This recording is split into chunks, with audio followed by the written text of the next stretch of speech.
I'm Ted Norkunis, the current president of Orange County Wrestling Officials Association, and I'm here this afternoon with Dale Deffner, legendary Hall of Fame wrestler, coach, and official. And we want to ask him some questions about his officiating career. His Hall of Fame speech will be linked to this interview afterwards, and you'll be able to see his entire wrestling career in a few minutes. But today we want to focus on his wrestling officiating career. Dale, when did you become an official and why? Well, we're talking last century. 1965, I graduated. I finished my wrestling career. And I'm still working on my teaching credential at Long Beach State. And at that time, officiating, because I had wrestled, officiating was a natural thing for me to, go off into it and have kind of like a part-time job at the same time I was finishing up my credential. So that's where it all started, back when I was still a student. Wow, you started officiating way back when you were a student?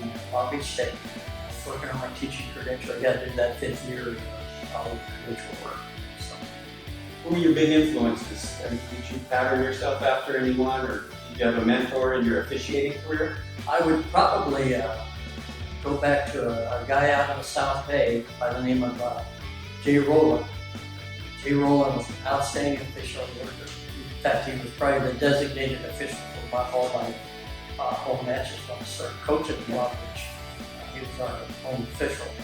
He worked in NAIA tournaments. I think that's where he hooked up with Fred Owens. And worked in a lot of the not NCAA, but NAIA championships. So it's kind of cool. From a coach's standpoint, did officiating change your philosophy or technique at all in the way you coached?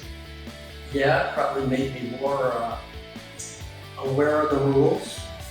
And I've often said, I think all coaches should officiate 1 year before they start their coaching career to really get an idea of what the officials are looking for, what they see as opposed to what you see from the coach's chair.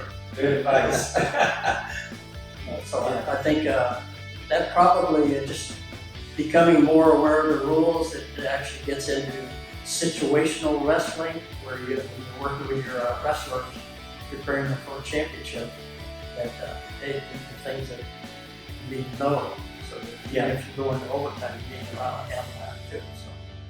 So you think it made you a better coach? I thought so. Yeah, definitely. We've had coaches become officials, and we've seen their eyes open to a different aspect of wrestling, and it's certainly been helpful. I think that they've, majority of them have witnessed that. Oh yeah. And, I always like to see them on the other side of the whistle.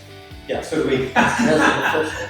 No, that's great. No, it's about furthering the quality of the sport. Yeah. And you've always said, I believe, help me if I get it correct. Help me to get it correct. Is better officiating makes better wrestling. Yeah, I actually got that from when I was on the international circuit, working towards my international license. A guy by the name of Jack Dawes out of Minnesota, and his mantra was, "Better officiating makes for better wrestling."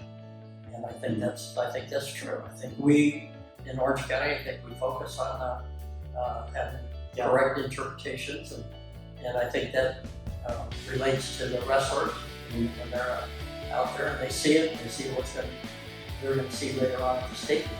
Did you pattern yourself after anyone? You talked about Jay Rowland and Fred Owens. Was there anyone else that you kind of looked up to in your officiating? Well, there are some guys that I do out in the international ranks that, although some of the rules is a little different interpretation, but I can't think of anybody in particular. Jay Rowland he was so composed. Actually, one of our guys in our association, Randy Hartman. Yeah, Randy Hartman. He obviously being an NCAA referee, you kind of look at him and say, well, this this is the ultimate. Yeah. You know, the ultimate goal. Yeah, for sure. So, yeah, Brett Owens, Jay Rowland, Andy. Nice. All right. Well, anyway, thanks for the little conversation here. And again, we're going to link your Hall of Fame speech, which I thought was great. It was very succinct. I think you had a great economy of words, and it'll show folks your whole career in a snapshot. So thanks for. Well, that's a total impromptu speech. Or I have to watch it myself. So. It was good. I watched it, and that's why we decided to link it here after this short little interview. But I want to focus on your officiating career because you've certainly been a mentor to me and to so many others in our association, and we want to thank you, and we want to continue that legacy. And you've inspired us to aspire to be better officials, and you've done that. So thank you. As I always say, for better wrestling. Thanks, Gail. Absolutely. Appreciate it.